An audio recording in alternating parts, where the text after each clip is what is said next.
So today I wanted to share about my summer jobs that I've had during college and also this summer, just to give you guys a little bit of background and give you ideas of pros and cons about working at daycares. For the past 4 years, I have worked in daycares, or I guess the past 4 summers I have worked in daycares. So the first daycare I worked at was during the summer of 2014, and I originally had wanted to work at a summer camp, but the ones I applied to never called me back, so I turned to applying to daycares because that was my next best option for working with kids and didn't require me to really do like additional training like becoming a swim instructor. So that's the route I decided to go. So before the summer of 2014, I started by applying to a few different daycares around me, and luckily 2 called me back. So I had 2 interviews and only one of them called me back to hire me. So I decided to work at a daycare because it seemed like a really great way to work with kids and to help write lesson plans. Little did I know that in the first daycare I worked at, I would not be writing any lesson plans, but I still got to teach lessons. So I started at this first daycare, and it was fine for my first summer of working at a daycare. Of course, at daycares, there's a lot of rules, and I'll talk about that in the pros and cons section, but there's a lot of rules, and it just gets very tiresome sometimes because you're like, oh my gosh, there's so many rules to follow. And you have to be so careful about what you do and what you say. So those are things that kind of were tough, but the first summer was fine and it worked out. This daycare I actually worked at was a backup daycare, which meant that the corporate businesses around, they had a benefit for their employees that they could bring their children to daycare, like, I don't know, anywhere from 5 to 10 times. And it was part of their benefit package, and they wouldn't have to pay anything, and they could bring their children in. And so this usually occurred around Christmas or Thanksgiving or other major holidays where parents didn't want to bring their children to daycare, so they'd bring them to this backup daycare for 1 day up to a week, depending on how much care they needed for their child. And that meant we really pretty much got new kids every single day, and that was really tough. So I ended up returning for the winter break. We have a J term, so we have most of January off, and I returned for January. It was fine, it worked out, whatever. So I decided to return for another summer, and by this point I was kind of starting to get tired of it, especially the backup part. It was just so hard to get to know new children every single day. And you can imagine with toddlers, if you've ever worked in a daycare, it's so tough because they, you know, this kid needs to be patted, this kid needs to be rocked, this kid needs a pacifier, and you don't know those things when you work at a backup daycare because those kids are new, and unless a parent straight up tells you or writes it down, you have no idea.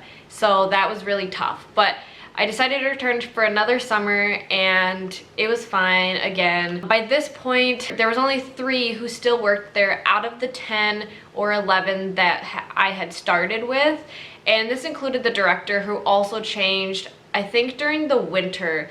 She was kind of transitioning out and the new one was coming in. So this summer of 2015 was the first summer that we had her full-time. And of course, you can imagine with any boss change or power change, things are going to change dramatically, and that made a big difference in my influence to stay or to leave this particular daycare. So I decided to stay for another winter, and after that I was like, I can't do this anymore. It's just, the staff turnover was too tough to deal with. Being one of like the original people was so weird. And then director change was really tough. I mean, you can even imagine like working at a school, the change in principal can mean such a big difference in how you perceive and view the school. So that was kind of that of the director changed, and that kind of changed my perspective. This place also didn't have windows, so that was really hard to deal with, especially in the winter when you come in and it's dark and snowy and you leave and it's dark and snowy, and it's like, unless I purposely went out during my 30-minute breaks, I did not see the sun for entire weeks, unless I went, okay, but besides the weekend, but all week long I wouldn't see the sun, and that was so tough on my well-being, and that was really tough to deal with. The biggest reason though is that when you work at daycares, they can call you in, and sometimes this daycare would call me in at noon, and I actually had to take the bus, which meant I had to drive about 10 minutes to get to the bus station. Then you wait in line, and then the bus takes about 30 minutes, and then you walk 2 blocks to get to the daycare. And the daycare is actually in a shopping mall, and it's kind of like in the middle of the building, which is why they don't have windows.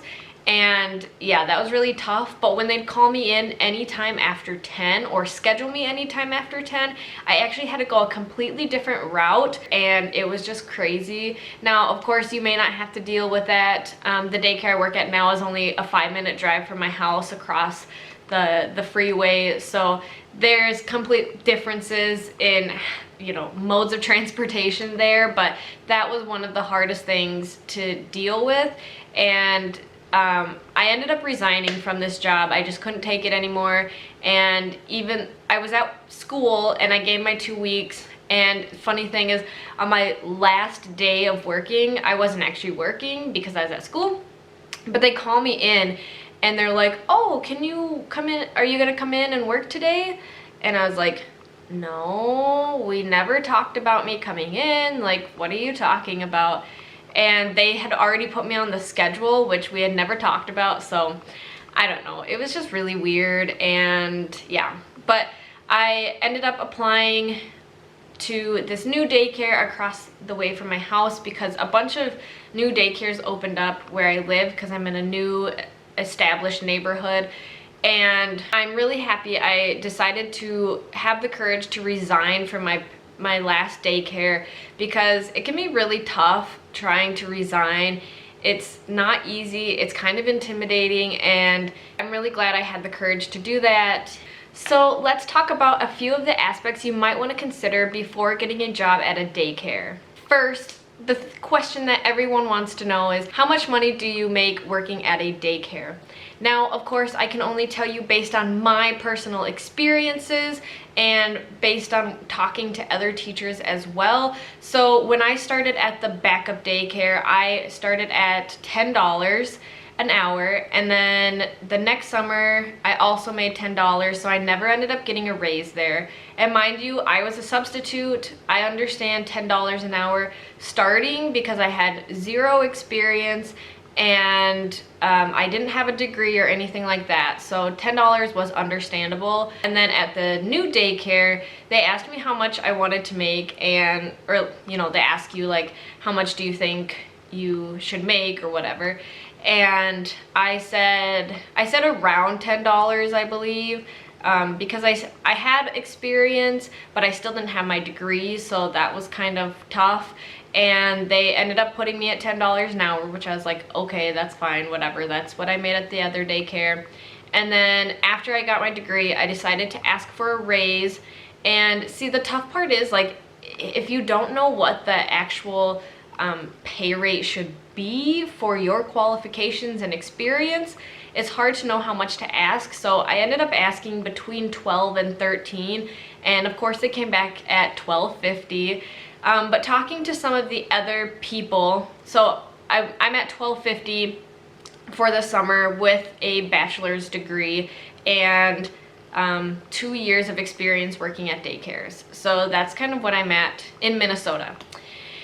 And I talked to one of the other teachers, and she says that she makes 15, and she started, I think she had an associate's, and she started at, I want to say 13, and now she makes 15, and she gets like small periodic raises based on her performance and everything, and she is a full-time classroom teacher at $15 an hour. For one of the other ladies that works there, she actually has a child that attends daycare and pays significantly less than other parents at the daycare because she does work there and she gets that discount. So that could be something to consider if you do have children and you want to send them to the daycare for the summer, or you have infants and you don't want to be a stay-at-home parent and you still want to make money but you want to go somewhere cheap.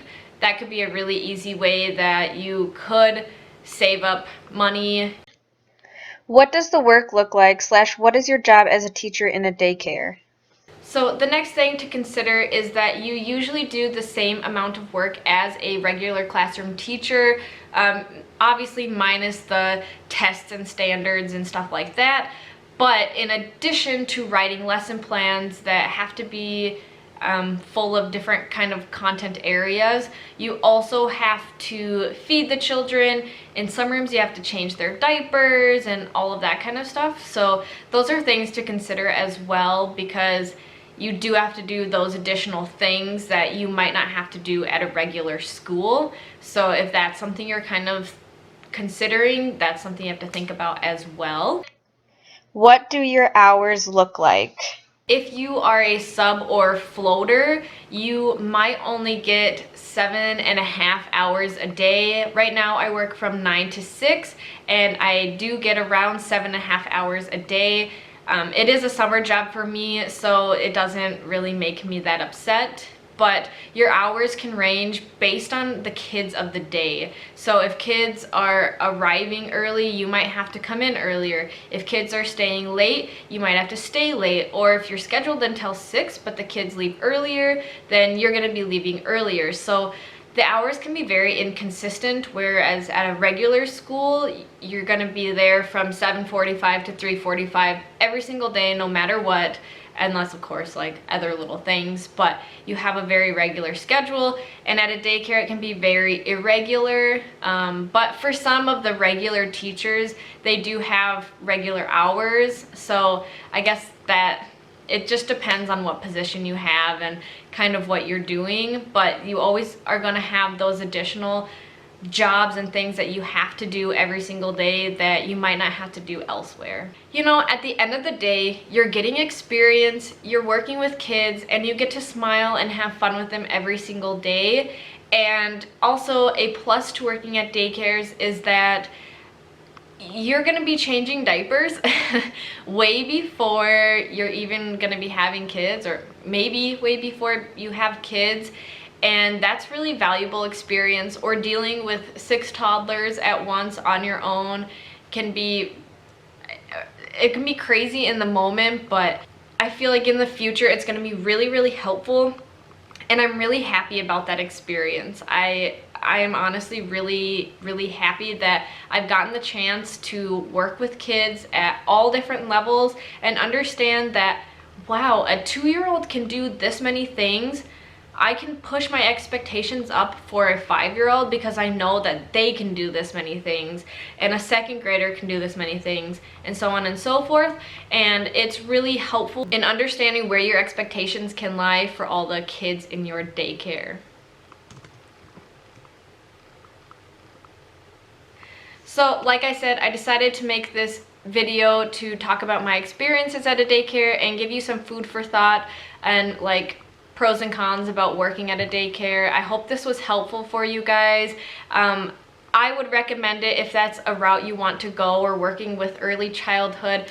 But if you're in elementary, it might not be the best decision just because they don't really take that experience seriously. So I think next summer I would definitely work at a summer camp or something similar, or some kind of summer school experience, because I think that would be much more helpful to put on my resume and to put in my experience toolbox. So I hope this was helpful for you guys, and I hope I gave you some things to consider. Thanks for watching. If you have any advice or stories you'd like to share, please comment below. And if you found this video And if you found this video at all helpful, please give it a thumbs up. It was really helpful in letting me know that I'm giving you guys good content. Thank you for watching. I hope you have a wonderful day. Bye bye.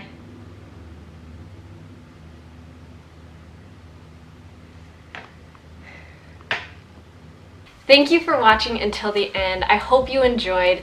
If you'd like to watch my past videos, you can click either of the video links below. And if you'd like to subscribe, you can click the subscribe button above. Any links to my social media accounts and products listed in this video will be in the description below. I hope you enjoyed. Thank you so much. Have a great day. Bye guys!